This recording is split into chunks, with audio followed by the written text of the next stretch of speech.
surca los cielos cada día miles y miles de veces, cargado de personas de un lado a otro del mundo.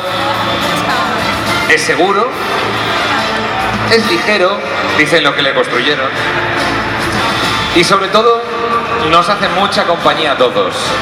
Algunos de los que están aquí le conocen muy bien y todos en alguna ocasión hemos estado dentro de él.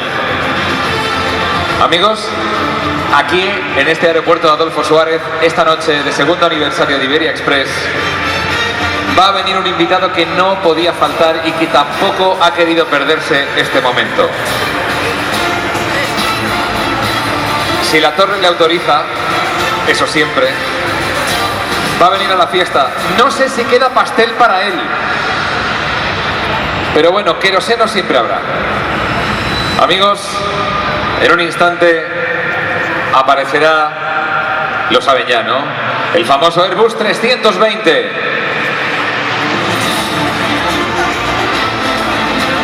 No, no es el que pasa, es más grande.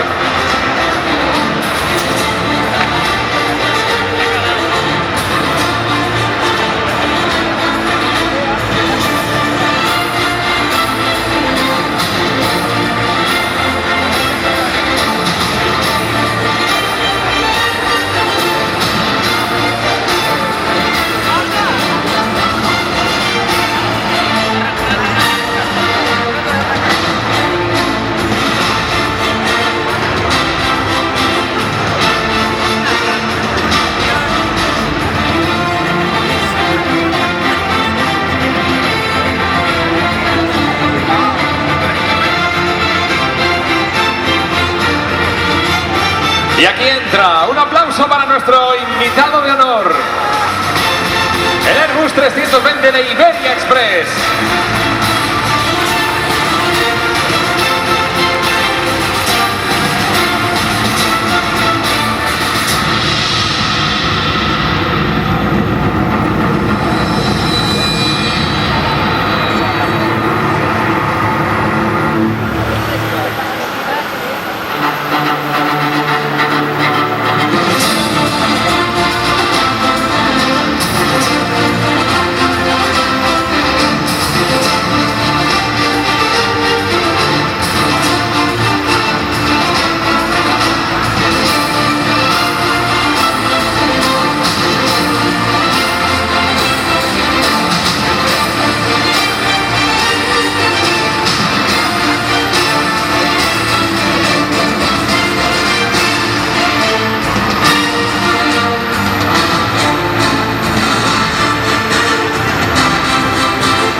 Y con la presencia del Airbus 320 de Iberia Express, que no quería perderse este segundo aniversario de la compañía, llega el momento de deciros a todos gracias y hasta el año que viene. Gracias, hasta pronto.